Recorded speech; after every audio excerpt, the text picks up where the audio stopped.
So guys, അങ്ങനെ കുറേ കാലത്തിന് ശേഷം നമ്മുടെ ഡോമി നമ്മൾ ഇറക്കിയിട്ടുണ്ട്. അപ്പോൾ ഞാൻ വന്ന് ഇറക്കിയ സമയത്ത് നല്ല പുത്തം പോലെ ഇരുന്നതാണ്.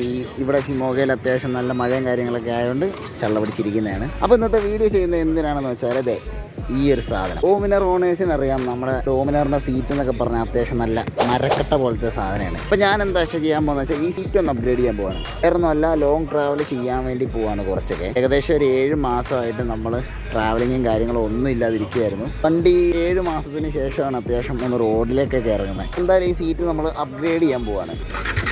AC കുഷ്യൻസ് എന്ന് പറയുന്നത് ഈ ഒരു ഷോപ്പാണ് നമ്മുടെ വണ്ടിയുടെ സീറ്റ് കുഷ്യൻ ചെയ്യാൻ പോകുന്നത്. സീറ്റും കാര്യങ്ങളൊക്കെ അഴിച്ചത് അവിടെ നിൽക്കുന്ന ചേട്ടന്മാരുടെ നമുക്ക് കൊടുക്കണം. അപ്പോൾ ഇതുപോലെ 2 മെറ്റീരിയലാണ് നമുക്ക് തന്നിരിക്കുന്നത്. ഇതാണെങ്കിൽ കാറിനൊക്കെ ആക്കുന്ന പോലത്തെ മെറ്റീരിയലും ഇത് ഇച്ചിരി കൂടി ഹാർഡായിട്ടുള്ള മെറ്റീരിയലുമാണ്. എനിക്ക് തോന്നുന്നത് ഇതാണ് ಇച്ചിരി കൂടി ബെറ്റർ എന്നാണ്. ഇതേ ബെറ്റർ അല്ലാണ്, ಇದಾನು കുറച്ചുകൂടി ಬೆಟರ್ എന്നാണ് എനിക്ക് തോന്നുന്നത്. ಇದು ಬೇಗ ಹೋಗ್ಬಿಡುತ್ತಲ್ಲ ಇಲ್ಲ ಬ್ಲೇಡ್ ಆದರೆ ಎರಡೂ ಹೋಗುತ್ತೆ. ಈಗ ನೀವು ಏನಾಗಿಲ್ಲ ಅಂದರೆ ಅದು ಚೆನ್ನಾಗೇ ಇರುತ್ತೆ. ಹೌದಾ?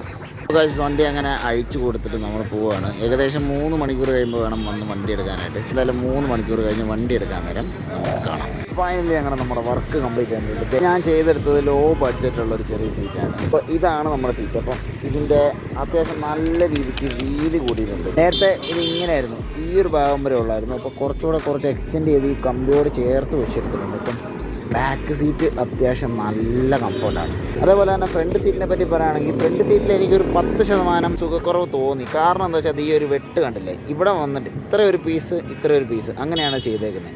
കുറച്ച് ഇരുന്ന് കഴിയുമ്പോഴത്തേക്ക് അത്യാവശ്യം നല്ല രീതിക്ക് താഴുമെന്നാണ് പുള്ളി എന്നോട് പറഞ്ഞത്. കംഫർട്ടിനൊന്നും യാതൊരു കുറവില്ല, പക്ഷേ ഇത് നമുക്ക് ഫീൽ ചെയ്യുന്നുണ്ട്. ഇത് ചെയ്ത് എങ്ങനെയാണെന്നൊക്കെ വെച്ച് കഴിഞ്ഞാൽ അവർ അത്യാവശ്യം നല്ല രീതിയിൽ വാട്ടർ പ്രൂഫിങ്ങും കാര്യങ്ങളൊക്കെ ചെയ്തിട്ട് അതേപോലെ തന്നെ നല്ല നീറ്റായിട്ട് വലിച്ചൊക്കെയാണ് സെറ്റ് ചെയ്തത്.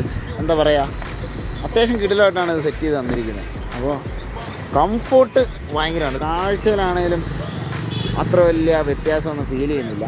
അപ്പോൾ ഇത്രയൊക്കെ തന്നെ ഉള്ളൂ ഈ ഒരു വീഡിയോയിൽ. അടുത്ത വണ്ടിയുടെ മോഡിഫിക്കേഷൻ എന്താ ചെയ്യുന്നതെന്ന് ഞാൻ ആലോചിച്ചുകൊണ്ടിരിക്കുകയാണ്. അതെന്താ ചെയ്യുന്നതെന്ന് കൺഫേം ആക്കിയിട്ട് അടുത്തൊരു വീഡിയോ ആയിട്ട് വീണ്ടും വരും. Thank you for watching.